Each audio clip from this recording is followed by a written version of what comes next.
첫 번째라든지 오늘 기도한 다음에 우리 고장로님하고 주기도님 같이 이렇게 했잖아요. 그때 아버지를 먼저 부르잖아요. 그 요한복음 17장이라든가 이런 18장에 가보면은 예수님께서 십자가 지시기 전에 기도하는 내용 속에서 아버지를 얼마나 많이 불러주셨나요. 그러니까 하나님은 예수님의 생전에도 공생의 가운데도 어떻게 보면 예수님에게 하나님의 은혜, 하나님의 신적인 막 역사가 일어나는 현장에서도 아버지였지만은 십자가를 앞에 놓고도 겟세마네 동산에다 아버지를 불렀고, 이렇게 어떻게 보면 십자가의 찢어지는 고통과 저주받는 상황 속에서도 예수님은 하나님을 아버지를 여전히 불렀다고 하는 거 변함없이. 또 한 가지는 엘리 엘리처럼 나의 하나님처럼 하나님을 불렀다고 하는. 여러분, 우리에게 주는 많은 교훈이 있습니다. 여러분, 종종 우리들은 인간이기 때문에 하나님을 아버지로 부르다가도 우리에게 불이익이 오면은 하나님이 마치 아버지가 아닌 것 같고, 우리가 하나님을 만주의 주요 만왕의 왕으로 부르면서도 때로 우리에게 불이익이 온다든지 어떤 어려움이 오면은 여러분, 하나님이 내 아버지 하나님이 아닌 것 같은 그런 변화되는 그런 신앙, 때로는 변절되는 신앙생활할 때가 참 많습니다. 우리는 십자가상의 예수님을 생각하면서 2000년 전에 그 현장에 우리는 있지는 않았지만은 오늘 주님이 내게 주는 말씀이라 한다면은 아마 이 말씀을 들으면서 우리는 진정한 그리스도인 쪽으로 막 몰고 갈 거예요. 왜냐, 우리는 그리스도인인데 리얼 크리스찬이냐 이걸 붙인다면은 진정한 크리스찬이 아닌 사람이 많이 있을 수가 있다. 교회 안에서 예배 행위하고 또 봉사하고 다 하지만은 그리스도인답지 않을 경우가 많다는 겁니다. 그래서 우리는 어떻게 보면은 지금 우리는 이제 본질로 돌아가자는 거죠. 인생의 근본이 뭐냐, 인생의 본질이 뭐냐, 신앙생활 왜 하는 거냐, 오늘 왜 교회 직분을 받고 우리가 왜 이렇게 교회 이렇게 또 생활을 해야 되나, 왜 예배를 해야 되나. 우리는 십자가 예수님 앞에 있을 때 나의 나된 모습이 이거였구나, 예수님 이걸 위해서 내가 지금 멀어지고 있구나 하면 주님 가까이 가는 그런 음성을 들을 수가 있거든요. 여러분, 예수님께서 네 번째 오늘 여러분 본문에서 엘리 엘리 나마 사박다니 하면서 뒤에 여러분 마가는 걸 풀이됐죠. 이를 번역하면은 나의 하나님 어찌하여 나를 버리셨나이까. 하나님을 반복적으로 여러분 두 번 부르면서 그 하나님께 어찌하여 나를 버리셨나이까.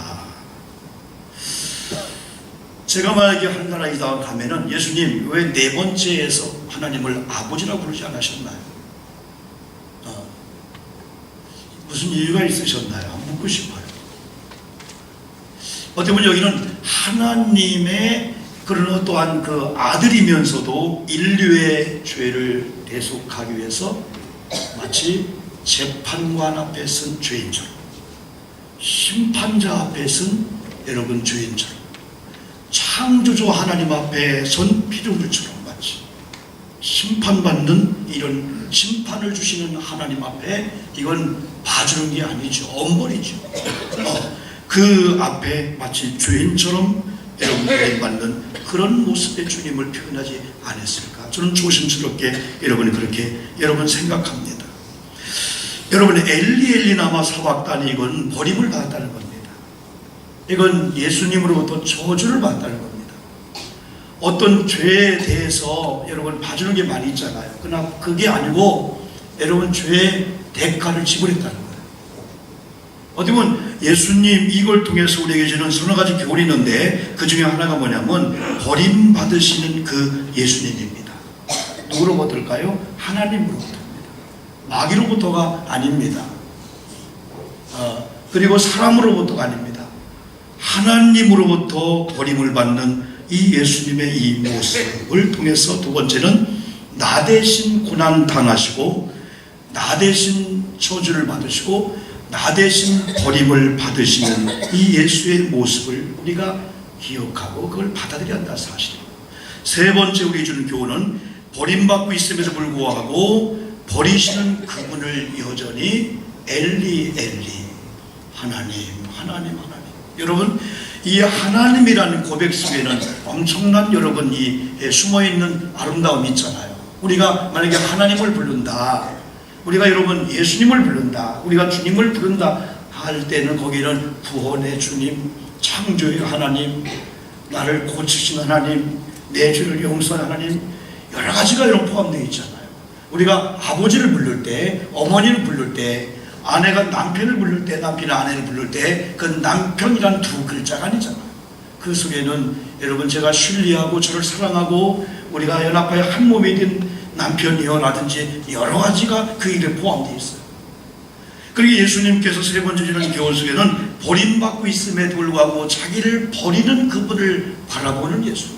그러면 여전히 하나님, 하나님, 나의 하나님. 반복적으로 엘리 엘리 하나님을 부르시는 이 일 속에서 우리에게 주시는 교훈은 그럼에도 불구하고 우리가 신앙생활하는 과정 속에서 우리가 원하는 대로 된다면 얼마나 좋을까요? 교회가 날마다 웃을 때 있으면 얼마나 좋을까요? 우리가 환경을 바라보든지 자녀를 바라보든지 우리가 여러 가지 직장 사업장을 바라보는 세상에 예수 믿고 이렇게 신비하고 좋은 일은 예전에 미처 몰랐어요 라고 한 일만 있으면 얼마나 좋을까요? 그렇지만 사실은 좋은 일보다도 여러분 고통과 고난과 안 좋은 일, 내 생각대로 내 마음대로 안 되고 내가 원하는 방향이 아닌 여러분 마치 반대 방향인 같은 그런 경우를 우리는 더 많이 목격할 때 많습니다. 그래서 이 교훈을 통해서 그럼에도 불구하고 우리가 신앙인이라면, 우리가 그리스도인 하나님의 사람이라면 우리는 내 코드와 내의 그 기준을 맞추는 게 아니고 포커스를 맞추는 게 아니고 여전히 하나님께 주님께 말씀했기 때문에 우리는 말씀을 조금 기다리면서 또 하나님의 타임을 조금 기다리면서 원망하지 않고 불평하지 않고 우리가 기다리면서 여전히 하나님을 하나님으로 아버지를 아버지로 부르는 변함이 없는 이 신앙생활에 여러분 주시는 그 메시지가 있지 않을까요? 여러분요, 그 은혜를 우리가 교훈을 얻을 수가 여러분 있습니다.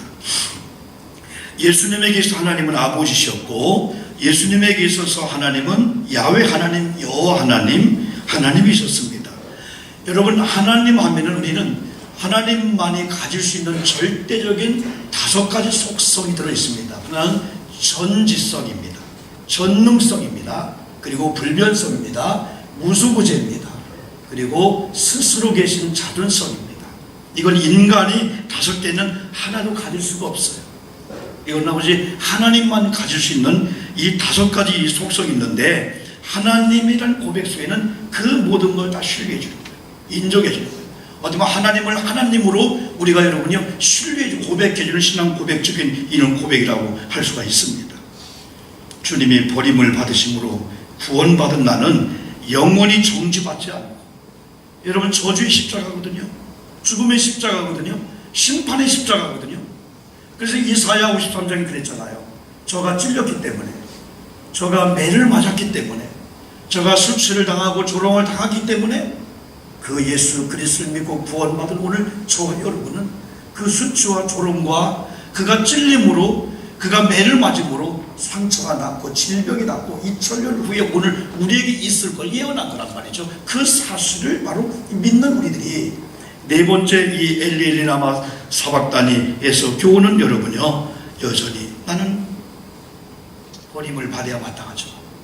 예수 그리스도를 믿지 않는다면은 여전히 저주와 버림과 고통이 내 거지만은 예수님이 다 그걸 짊어지고 주님이 십자가에서 내 대신 저주를 받았기 때문에 나는 더 이상 저주나 고통이나 이런 아픔이나 이런 것들이 내 것이 아니다라고 하는 이런 고백을 하는 성도가 되어야 된다는 사실. 네 번째 음성 속에서 우리가 드릴 수가 있습니다. 그러므로 사랑하는 성도 여러분, 때로는 여러분요, 예수님께서 구원의 문제, 죄의 문제, 병의 문제, 저주의 문제, 지금 우리가 복잡하게 얽히고 설킨 그런 문제들 이미 십자가에서 주님이 버림을 받음으로 말미암아 여러분 다 해결을 되신 줄 믿습니다. 주님이 짊어지고 가신 줄 믿습니다. 그러므로 이건 내게 아니라는 거예요. 지금 우리에 있는 그 고통과 저주가 내게 아니라는 거예요. 여러분이 힘들게 하고 밤잠 못 자게 하고 그것만 생각하면 고통과 아픔 있는 그것이 내게 아니라는 거예요. 그러면 우리는요, 주님, 제가 저주의 십자가를 믿습니다. 내가 받을 저주의 십자가, 내가 대신 받을 고통, 내가 받아야 될 조롱의 십자가를 주님이 지셨다면 나는 주님을 분명히 믿기 때문에, 주님을 믿고 구원받기 때문에 내게 속인 이 병마, 이 암병들, 이 고난과 이 가난, 이 모든 것들은 내 것이 아닌 줄 믿사오니, 내가 이 시간에 예수의 이름 명령할 때 마치 내 것인 것처럼 내 소속감을 가지고 내게 붙어있는 이 저주와 고통과 아픔과 이 모든 내 속에 있는 나도 모르는 그 미움이라든가 그 피해의식이라든가 이 자기연민이라든지 아니면 자기 자신을 또 막 그냥 무시하는 이게 있잖아요. 주님, 내가 이 시간 고백할 때 이것이 내 것이 아니기 때문에 떠나갈 줄 믿습니다 하고 여러분 고백할 때 떠나갈 줄 믿습니다. 그러므로 병마에 떠나갈지어다, 저주에 떠나갈지어다, 이 가난도 떠나갈지어다. 여러분 연로하시다고요? 연세가 많이 드셨다고요? 지금은 백수하십시오 하면 이거 욕먹습니다. 지금은 백수해서는 안 되는 시대입니다. 최소한도 아브라함만큼 사십시오 이래야 된다는 겁니다. 최소한도 모세만큼 사십시오. 왜? 모세는 120세가 됐는데도 더 살 수 있는데 주님 오락에서 간 거예요. 기력이 중요하지 않았다고 했잖아요. 모세는요. 응? 그 요즘은요, 백수하세요 하면요, 너 지금 무슨 말 했어? 난답니다. 너희들이요. 아브라함처럼 사십시오 하면요, 그렇지. 그게 너무 미안하면은 모세처럼만 사십시오 이렇게 기도했다는 거예요. 옛날에는 구순까지만 사십시오 하면요, 내가 구순인데 지금 겉으로는 아니에요. 빨리 죽어야 돼. 절대 믿으면 안 됩니다. 우리 며느리들의 딸들이 연세가 많이 드신 분들이 나 빨리 죽어야 한다고 빨리 죽으세요 했다면 그때부터 큰일 납니다. 절대 그 말이 아닙니다. 여러분, 믿는 가게 가서 내가 믿는 우리 교인이니까 싸게 주는 거야? 그것도 믿지 말라는 거예요. 그거 믿지 말라는 거예요. 그리고 연세가 많이 드신 노처녀가 나 시집 가기 원치 않아요. 그거 믿지 말라는 거예요. 시집 가고 싶은데 시집 못 가서 못 가는 거예요. 지금이에요. 그래, 안 믿을 거 세 가지. 어떤 사람 그걸 믿어줘요. 그래, 넌 평생 그냥 노처녀로 죽어라. 그럼 또 안 돼요. 여러분, 우리가 있잖아요. 내 것이 아닌 것들을 인정하면서 아, 붙었구나. 이미 주님이 저주 십자가를 믿는다면, 주님이 내 대신에 저주를 받아 심판을 받다 믿는다면, 여러분 로마서 8장을 우리 교역자들과 함께 여러분 묵상하면서 이건 국민교육 대헌장이 있듯이 이건 신앙인의 고백적인 헌장이거든요. 예? 이건 위대한 고백이거든요.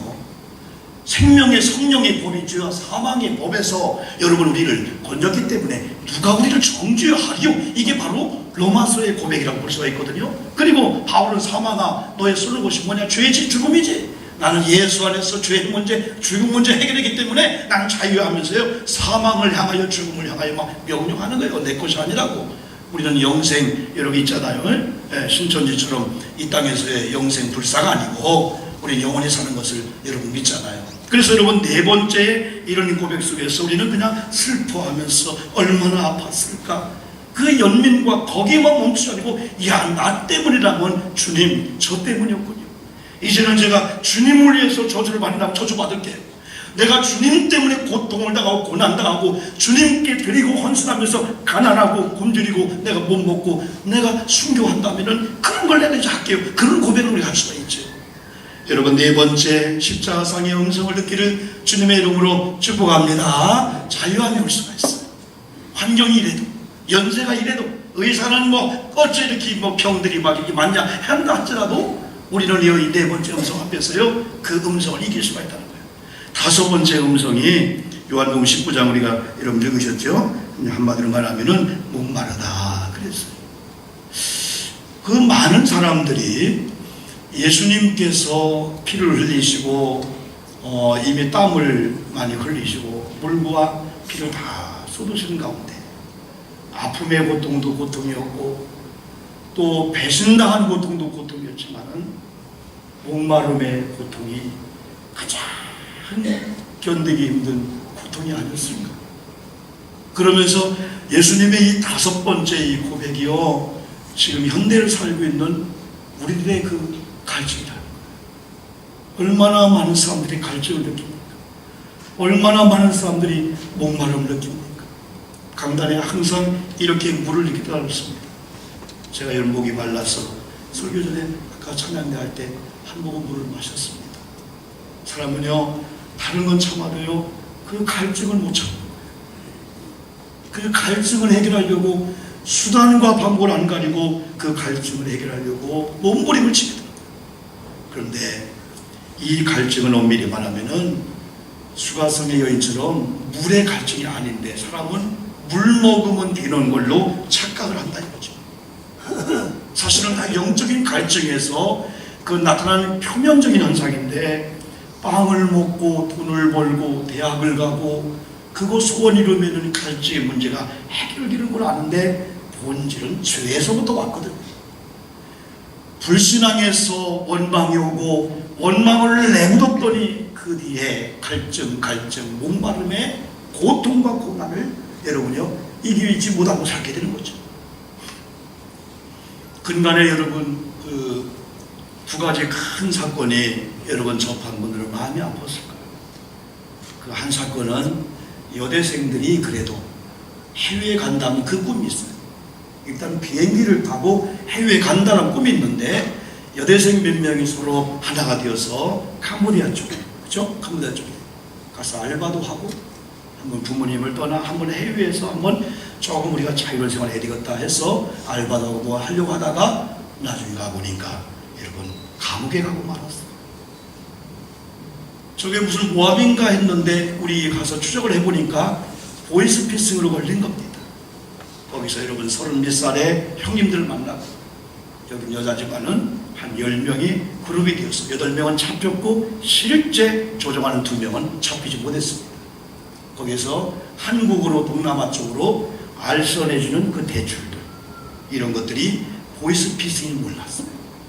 그래서 여러분 부모님이 찾아가서 세상에 네가 여기 쓸 사람이 아닌데, 감옥도 우리랑 같은 감옥이 아니라, 그러면서 그 여자가요 무엇이 지금 제일 원합니까? 그러니까요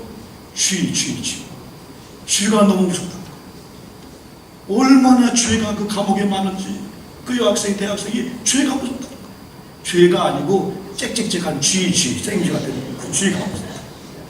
죄가 아니고, 제 발음이 이상했나요? 많이 아팠어요. 또 한 케이스는요 7년 전에 12살 때 아버지가 조금 때린다고 집을 나갔어. 그러면서 인터넷 여러 가지 통해서 3명의 여러분 선후배 여자친구들을 만났어요. 그러다가 먹을 게 없잖아요. 여기 가서 너 먹고 저기 가서 돈 벌고 뭐 하다가 어느 할아버지를 만났는데 그 할아버지가 너무 자상한 거야. 야, 너희들 갈 곳이 없냐? 그러면서 가끔 보게 있는데 이세 아이가 어느 날인가 할아버지 집에서 우리 좀 살면 안 돼요. 그 할아버지 배려해 줬어요. 어느 날 3명이 야, 할아버지 없으면 이 집 우리 거 아니냐? 아니, 그런 계획을 하고, 그 중에 제일 막내가 되는 얘는 두 누나를, 언니를 통해서 내가 이 조직에 뭔가 인정을 받았다 해서 칼을 걔한테 준 거예요. 그 찔렀어요. 다행히 돌아가시면 안 했어요. 미수로 걸렸어요. 소년원에 갔어요. 그 이후로 인생이 완전히 180도 바뀌었습니다. 나왔습니다.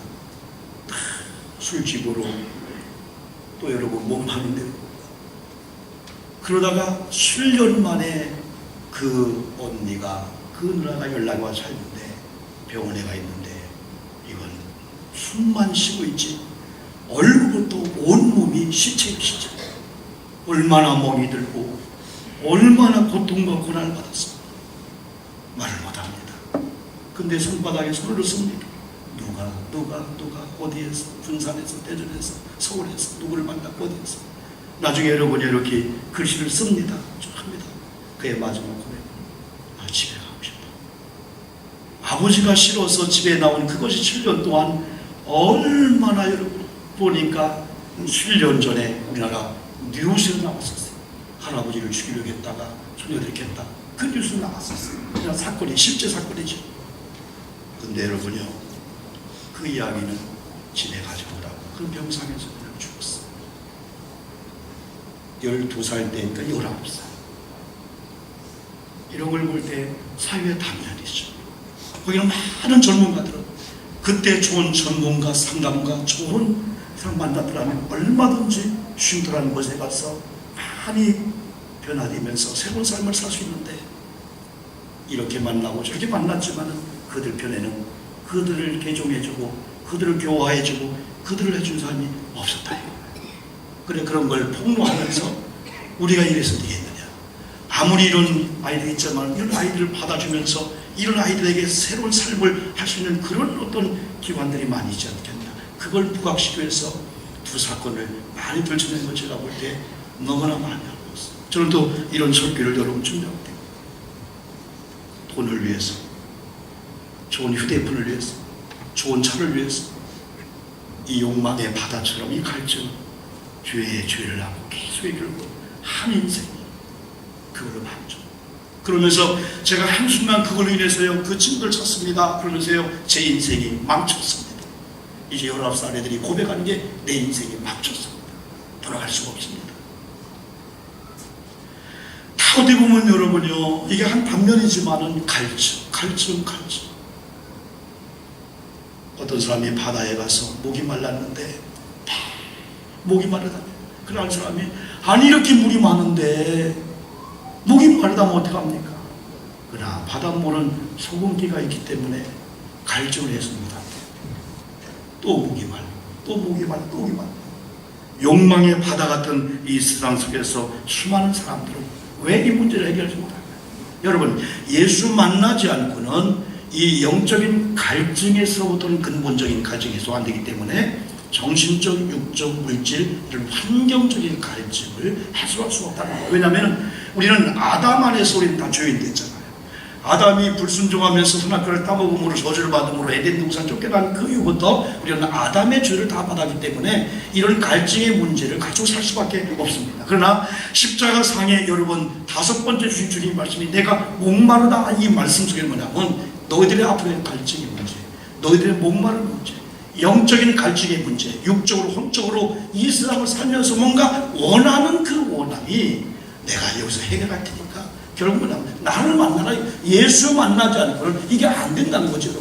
여러분 이게 해결되는 이 방법은요 그 예수님의 그 십자가의 그 5번째 목마름의 이 고통은요 결국은 여러분요 최고의 갈증, 최고의 고통인데 인간의 본질, 인간의 본성, 본질의 그 문제를 지금 십자가상의 주님이 그걸 느끼고 있는데 나 믿지 않고는 평생 이 문제 해결을 못하니까 예수를 만나야 된다고 하는 이 고백이 그 속에 있는 거예요. 내가 목말랐으니까, 내가 너 때문에 목말랐으니까 나만 믿으면 생수가 있고 나만 믿으면 영원히 목이 안 마를 거야 라는 절규에 가서 그거였지 주님이 목말라 죽겠어요 그 고통 정도로 끝난 게 아니었죠.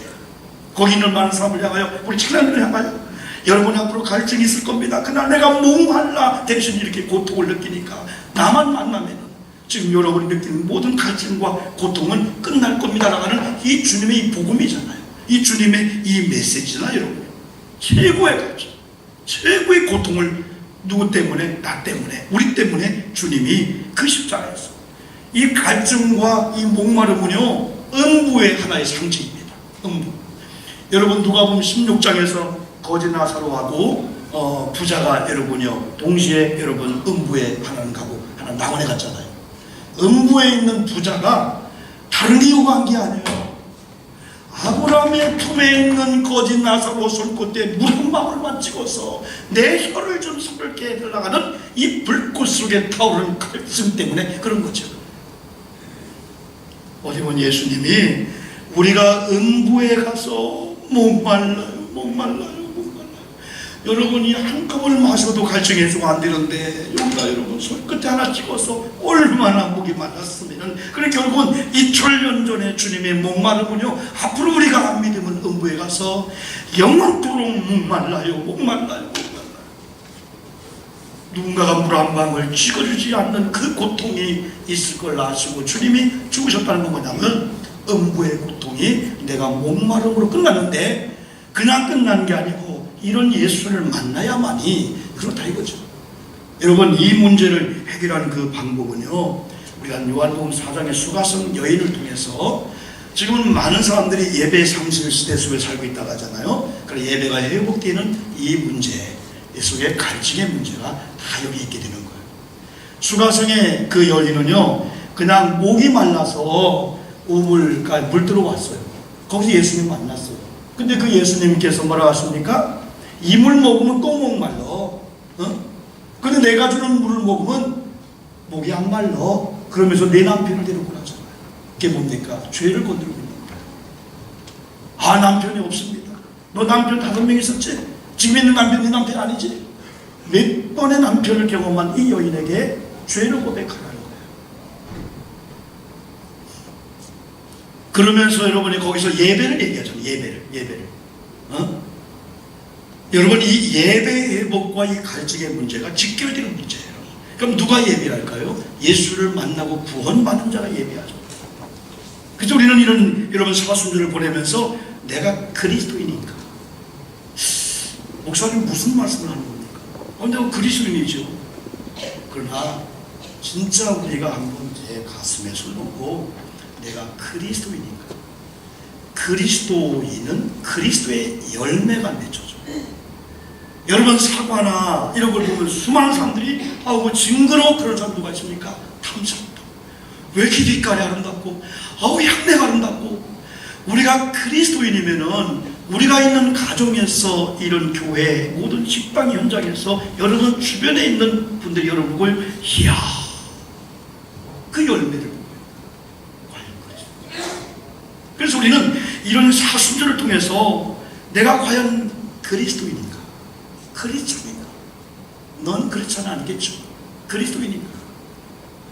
그래서 이 죄의 문제가 예수를 만남으로 해결됨으로 말미암아 그 다음에 오는 것이 여러분 상실했던 예배와 찬양과 경배가 회복되면서 이 예배를 통해서의 갈증의 문제가 해결되게 됩니다. 이 여인이 이런 예수님을 만나고 이 자기가 갈증이 그거 육적인 물로 끝나더니 그게 아니었어요. 그러니까 물동이 버리고 진짜 생수이신 예수를 소개하러 동네로만 가잖아요. 요한복음 7장에서는 예수님이 내가 생수다 그랬어요. 그리고요 내가 생수다 그러면서요 이것은 무엇을 의미하냐? 성령을 의미한다 그랬어요. 성령. 좋은 거 준다고 했잖아요.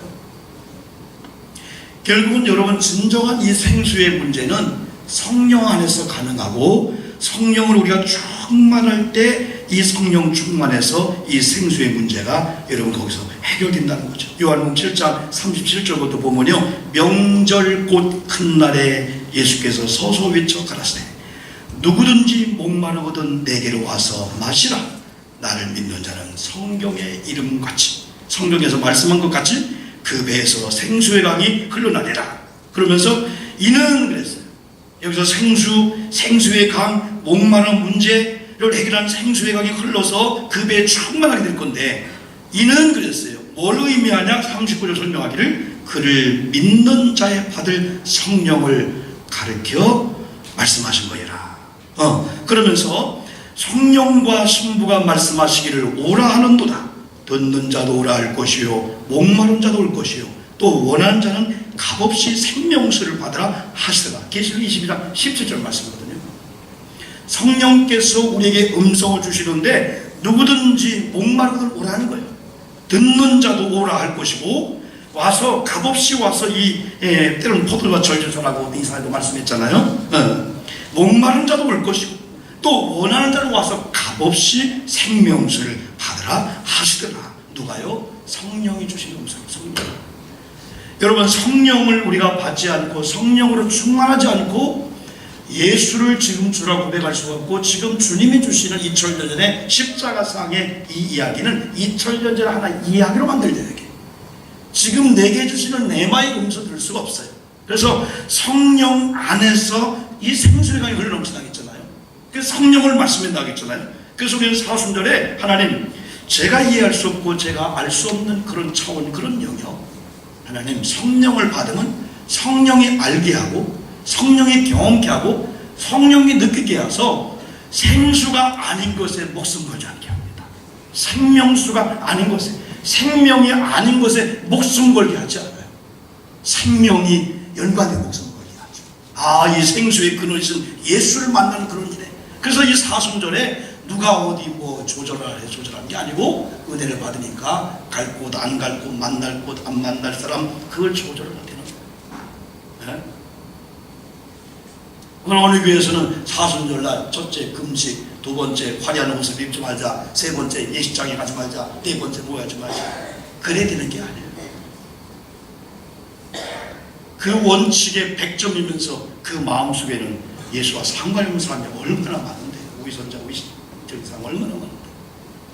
그렇지 않은 것 같은데 그 중심에 진짜 예수의 십자가의 음성을 뒤새기면서요, 진짜 그렇게 사는 사람도 많거든요.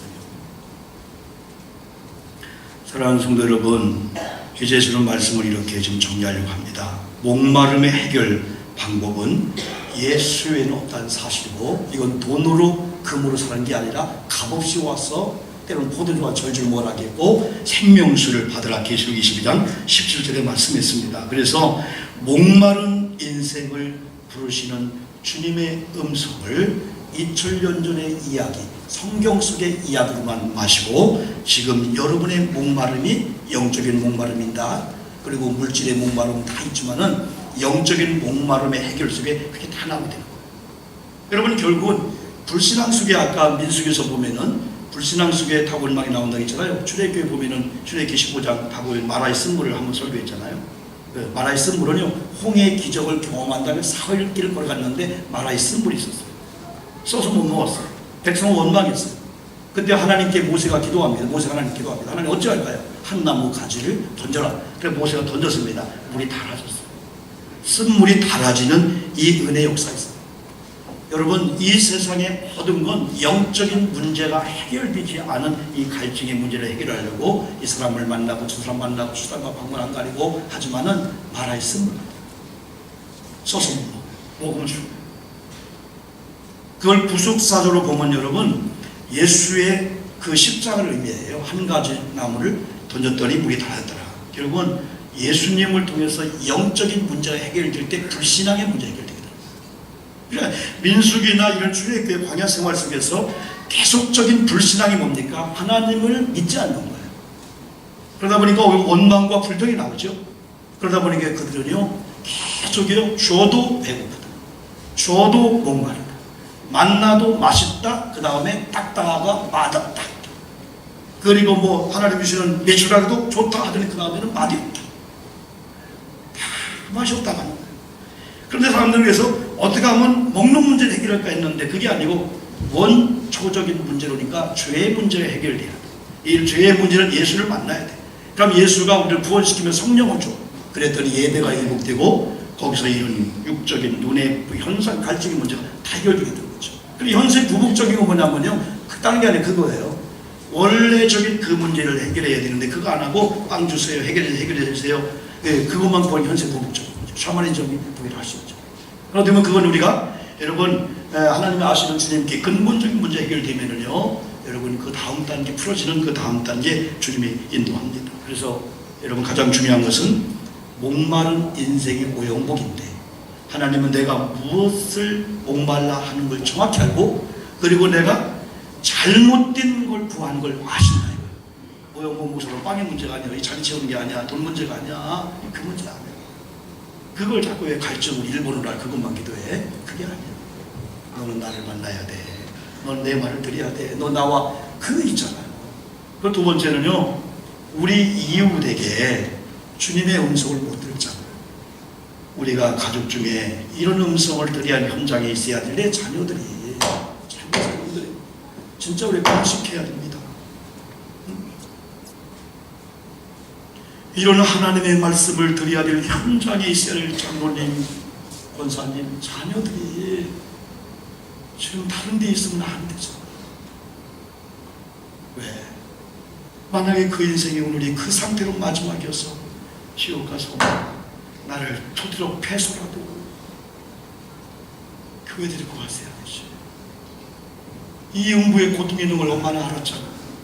왜 엄마 그랬어? 라고 한다면은 우리는 어찌 나만 했어? 어떻게 저럴까요? 저는 오늘 이 말씀 설교 준비하면서요, 목말라 하는데 가족 좀 한번 우리가 보자 이거예요. 저들은 여러분 월급 많이 받는다고 좋은 차 샀다고요, 좋은 집에 있다고요. 여러분 그거 행복 아니겠습니까? 결혼한 지 10년도 안 됐는데 내 집을 갖고 있다면 진짜 행복한 거 아니겠습니까? 그것도 33평 얼마나 행복합니까? 엄마 아버지 업고 다녀야 됩니다. 그렇지 못한 사람이 더 많습니다. 결혼하고 20년도도 내 집을 마련치 못하고요 사는 사람들이 얼마나 많은데요. 그분들도 효도하고요. 그분들도 일주일에 한 번씩 부모님 찾아와서요 부모님께 잡아자면서요 시어머님 장인이요 하며 섬기는 그들이 얼마나 많은지 몰라요. 그런데 그보다 엄청난 걸 받았음에도 불구하고 더 안 준다. 불효하는 자들도 어떻게 있을 수가 있다. 한번 우리가 이런 사순절을 통해서 목말라 하고 있는데 그 인생이 무엇이 목마른가 모르고 밥 주세요, 물 한 방울 주세요, 엄마 유산 좀 주세요, 그게 아니란 거예요. 영혼의 갈증이 있는데 그걸 모르고 다른 걸로 그걸 대체하려고 하는 그들을 보고 아니야 아들아, 아니야 며느리, 아니야. 그리고 우리 주변에 전도대상자 이웃들 믿다가 낙심한 사람들이 이런 음성을 드려야 되는데 세상에 한 방울 주는 그 우물 소화성령 주는 그거에 그냥 어우 시원해 또 목마르고 그런 인생들에게 찾아가서 예수의 복음을 전해주면서 당신의 그 갈증의 1번은 예수에 대한 갈증이 돼야 되는데 어찌 애들처럼 젖 달라고만 하고 밥 달라고만 하고 그런 데서 머물고 있냐라고 하는 그런 아픔이 우리 속에 있어야 않겠어요? 왜? 주님이 더 이상 우리 목마르지 않게 하려고 목마르고 당하기 때문에 우리는요 갈증의 시대 속에서 갈증을 해결하며 살 수가 있거든요. 목마른 자에게 오늘 세 번째 마지막 결론에 고백이 뭐냐면 갈증의 문제 해결되고요 얼굴에 평화가 임합니다. 목마르면 짜증이 나요. 물을 먹여야 되는데 짜증이 막 나죠. 근데 어느 날 시원한 물 한 방울 딱 먹으면요 이야 세상에 행복이 다른 게 아니에요. 이 한 잔의 시원한 이 냉수, 이 물이 나를 시원해. 우리는 여러분 얼마든지 내 주변에 많은 사람에게 목마른 시대 속에서 장로님이 내 옆에 오더니 권사님이 오더니 우리 아내가 교회 갔다 오더니 내가 이렇게 시원하냐 시원하냐. 평생에 오거나 당신을 통해서 그런 음성 처음 들은 것 같아요. 예수님이라는 음성이라든지 예수 안에 진정한 갈증의 문제가 근본적인 갈증이 해결돼야만이 그 다음에 정신적인 갈증, 물질의 갈증 우리가 지금 평균 느껴지는 그런 갈증의 문제를 해결할 수 있다는 걸 처음 들었어 라고 하는 이 남에게 지금 기쁨을 줄 수 있잖아요. 우리 변화된 이런 모습을 통해서 여러분 예수 안에서 더 이상 목마름이 없음을 여러분 인정하시고 인지하시면서 우리가 이 의식을 바뀌셔야 돼요. 내가 지금 목마르고 있는 건 내 게 아니야. 그러나 이 목마름의 근본의 이유가 있잖아. 죄의 문제가 느껴듭니다. 하나님을 멀리 했던 것, 또 하나님을 구해야 될 우리들이 하나님 구하는 것보다도 여전히 세상 사람을 구하고 그랬던 것, 그걸 회개하고 저렇게 오니까 영적인 가정적인 문제가 해결되죠. 수가선 여인처럼 더 이상 세상의 우물에 물을 빚지 않아도 의지했던 물동이를 버렸더니 성경 그 위에 그가 굶어서 목만 죽었다 아닙니다. 영적인 문제가 해결되니까 이제까지는 그게 우선순위 1번인 줄 알았더니 포기하니까 오히려 갈증의 문제 해결된 게 참 많잖아요, 여러분들. 여러분 오늘 이 말씀을 잘 묵상하시면서 이 말씀을 여러분 잘 들으시면서 목마름의 문제, 버림과 이 목마름의 이 일은 주님께서 다 우리를 해결하고 하신 걸로 아시고 더 이상 우리 버림받으면 안 되겠죠. 우리가 더 이상 목말라 하는 시대 속에서 계속 갈증만 느끼다가 이 문제 해결하지 못하고 우리 이 땅을 떠나면 안 되겠죠. 사순절의 음성을 들으시면서 여러분 생수의 복락의 이 강물에 흠뻑 담기셔서 은혜의 충만함을 받으셔서 갈증의 문제 해결한 것처럼 주변의 많은 사람의 갈증의 문제 해결해 주는 전도자의 삶을 살기를 주님의 이름으로 축복합니다.